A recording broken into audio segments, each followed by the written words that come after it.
Os líquidos cavitários são encontrados em cavidades do corpo, como o espaço pleural, que fica entre as membranas que envolvem os pulmões, a cavidade peritoneal, que contém os órgãos abdominais, e a cavidade pericárdica, que envolve o coração.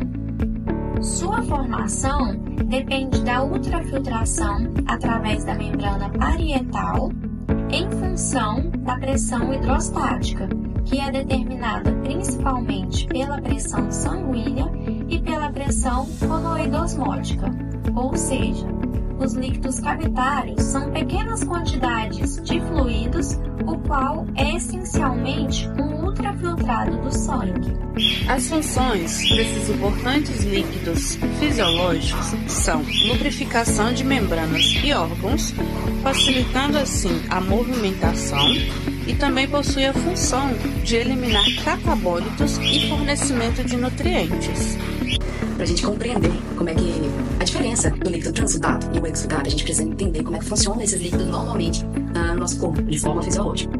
Normalmente existe uma pressão hidrostática que empurra o nosso sangue para dentro do nosso vaso sanguíneo, para as paredes do vaso, na intenção de fazer o movimento circulatório do sangue. E existe uma pressão osmótica coloidal que empurra esses líquidos novamente para dentro do vaso, né? Então existe essa pressão controlada ali para o funcionamento fisiológico do nosso corpo. Quando há um extravasamento exacerbado desses líquidos, é aí que entra o transudado e o exudado. O transudato é um tipo de líquido cavitário que se acumula em cavidades corporais como pleura, peritônio e pericárdio. Esse fluido é resultado de um processo passivo causado por alterações físicas na circulação. Se caracteriza por sua aparência, baixo teor de proteína e baixo número de células. O transudato é formado por um desequilíbrio nas forças hidrodinâmicas. Mais especificamente falando, acontece pelo aumento da tensão hidrostática e pela diminuição da tensão ocótica. As causas mais comuns para que aconteça esse desequilíbrio poderiam ser a insuficiência cardíaca, cirrose hepática, síndrome nefrótico, desidratação ou síndrome de má absorção. O transudato difere do exudato por diversos fatores importantes, principalmente devido ao baixo teor de proteína já mencionado, a menor concentração de células inflamatórias e a ausência de infecção. O análise do transudato é importante, já que ajuda a diferenciar as questões cardíacas ou hepáticas com outros processos patológicos inflamatórios ou infecciosos, uma vez que o transudato geralmente não indica infecção ou inflamação aguda. Isso acontece nos líquidos transudados. Já nos líquidos exudados, ocorre um extravasamento desse líquido juntamente com proteínas. No processo inflamatório, acontece uma reatração ali das células endoteliais que revestem o vaso sanguíneo e aumenta os espaços interendoteliais que revestem a parede do vaso. Esses espacinhos, eles liberam, além do líquido, proteínas também, que fazem parte da nossa constituição sanguínea. E esse extravasamento de proteínas faz com que haja essa perca de proteínas e diminui também a osmolaridade, que puxa, né? Além de perder proteínas, vai perder albumina, que ali que suga o líquido de volta, e ele vai estar perdendo também.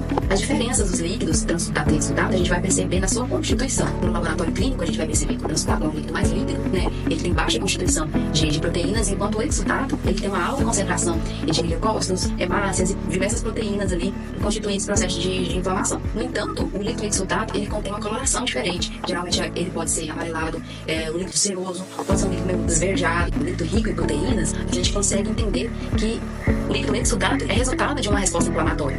Para uma análise clínica, é importante a gente conhecer a diferença dos transudato e exudato, justamente para o melhor diagnóstico do paciente. O líquido pleural é um fluido seroso localizado na cavidade pleural, entre a pleura visceral e parietal. A coleta é feita por meio de toracocentese, um procedimento que utiliza agulha para aspirar o líquido e em seguida armazenado em frascos estéreis. A análise inclui inspeção visual, microscópica, coloração de GRAM, cultura com antibiograma e testes bioquímicos. O líquido pericárdio é um líquido fluido e seroso encontrado no pericárdio. Ele encontra-se entre as duas camadas do pericárdio. A principal função desse líquido é a lubrificação das camadas pericárdias para melhor movimentação do coração. A coleta desse líquido é feita por um procedimento chamado pericardiocentese. Esse procedimento é recomendado-se quando tem um derrame em pericárdio. A coleta é feita por uma agulha fina e longa, que é inserida no espaço intercostal esquerdo do pericárdio, e ele é guiado através de um ultrassom. Após essa coleta, esse líquido é colocado em frascos estéreis e enviado ao laboratório para análise de aspecto, cor, pH, análises microbiológicas, citológicas, bioquímicas e microscópicas. Temos o líquido peritoneal. Esse líquido ele reveste a cavidade dos órgãos abdominais. Ele também facilita a movimentação dos órgãos dentro do abdômen. Em alguns casos, como suspeita de doença, como câncer ou alguma infecção, é necessária a coleta para análise no laboratório. E como que é feita essa coleta? Essa coleta é inserida uma agulha fina no abdômen e coletado o líquido e levado para análise no laboratório. No laboratório, eles vão analisar a contagem de células, cor, aspecto, entre outros. A análise dos líquidos cavitários é crucial para o diagnóstico mais preciso, que ao examinar esses líquidos, a gente é possível identificar a causa do acúmulo desse líquido, o tipo de inflamação e até mesmo a presença de células cancerígenas. E é tão importante que ele ajuda num diagnóstico mais precoce, que ele permite identificar doenças em estágios mais iniciais e assim até facilitando o tratamento. Um tratamento terapêutico ajuda a escolher o tratamento mais adequado para cada caso.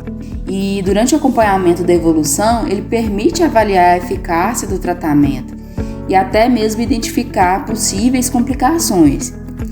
E essa análise dos líquidos pode revelar a causa do acúmulo de infecções, tumores, doenças, principalmente doenças hepáticas, cardíacas, renais, o tipo de inflamação, se é aguda ou crônica, infecciosa ou não, presença de leucócitos ou células tumorais, bactérias, fungos e até mesmo os níveis de proteína, que já ajuda a diferenciar o tipo de líquido que está ali presente. Em resumo, a análise dos líquidos cavitários é importantíssima para trazer informações importantes e valiosas no diagnóstico e um tratamento de diversas doenças.